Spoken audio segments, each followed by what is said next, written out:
quads, it was status quo at the front of the pack as per last year. The 4x4s love the sandy dunes, far more stable of course than their two-wheeled cousins. After a quiet day yesterday, Marcus Patronelli was back where he wanted to be, in the top spot first. Beginning the stage at the same time, Dutchman Sebastian Husseini lost out just a few seconds in the first 2 hours of the stage, loving the dunes that he said looked exactly like his backyard in Dubai. By the end of the stage, he lost just under a minute. But the hopes of Honda are looking strong in this quad section. It is rare to have Hondas in the ATV section.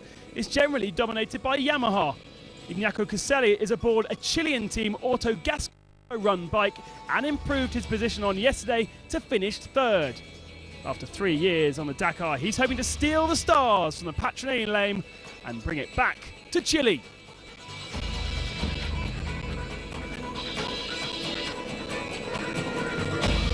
In Argentina last year, Thomas Maffei was untouchable on the first week of 2012, a revelation.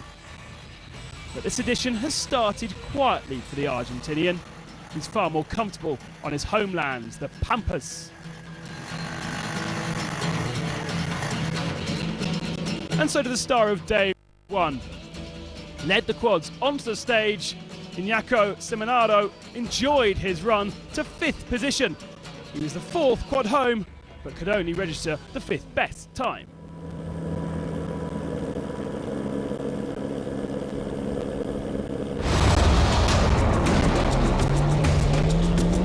Coming next in the cars. One goes one way, one goes the other. Navigation a problem on stage 2.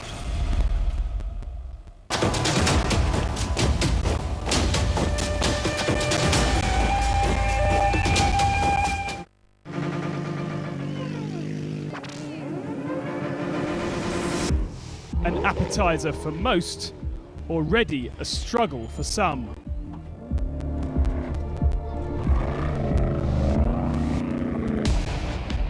The first 13-kilometre special of the Dakar, just a small loop around Pisco, ended up being very demanding for some of the privateers.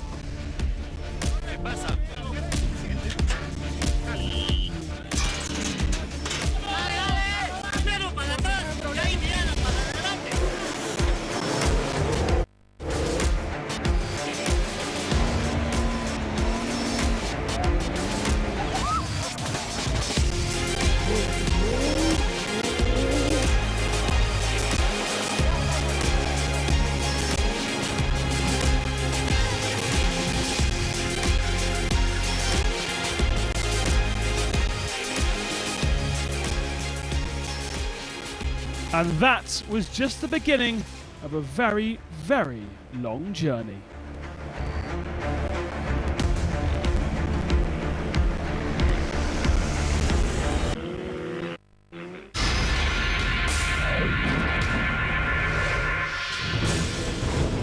Previously in the cars, the 2013 Dakar began on the streets of Lima, and the American rebel Robbie Gordon was up to his usual spectacular tricks.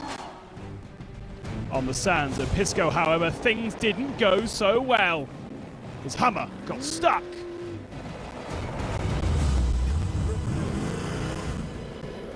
After some help from friends and 10 minutes lost, he was back underway again.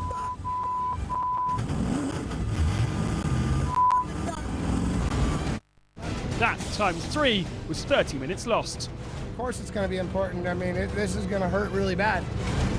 The first stage victory came as a surprise, and straight out of the box, the Jeffries buggy was fast. Not in the hands of its owner.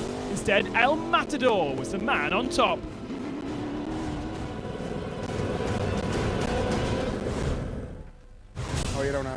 Today was just a taster. Tomorrow is when the 2013 Dakar starts. On a proper stage, can this momentum continue? Will the Red Bull buggy be on top on day 2?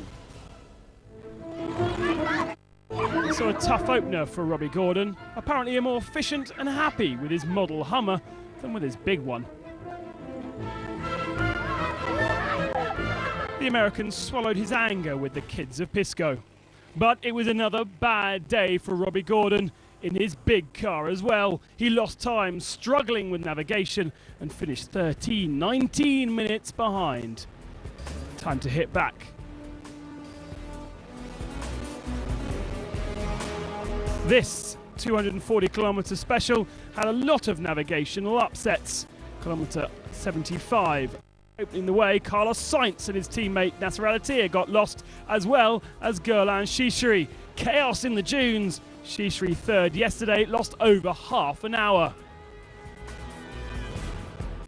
A bad day also for Nasser Al-Attiyah.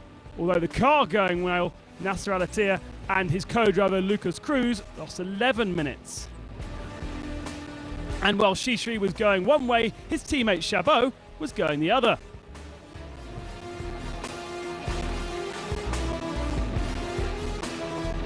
That meant that Carlos Sainz lost his leadership and 18 minutes on the day's winner.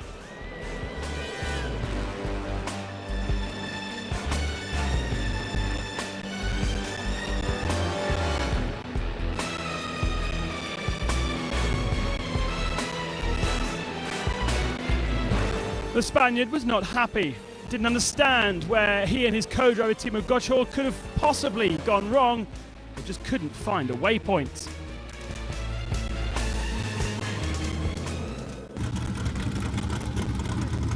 On the kilometer 75, you go more on the right and come back after. Yes, I know very well what you mean. 2 times. And you jump out. And 15 kilometers after. We had to check because I think we've got a problem with our GPS. We went to this waypoint 2 or 3 times, but it just didn't unlock. But then 15 kilometers later, it finally worked. Second overall in the morning, Argentine Lucio Alvarez also got lost. Sadly, he dropped down the standings. 30 minutes, his time loss, and he's well outside the top 5 now. Frenchman Ronan Chabot eventually finished third on the day. He could well be one to watch out for in the future. Eu estou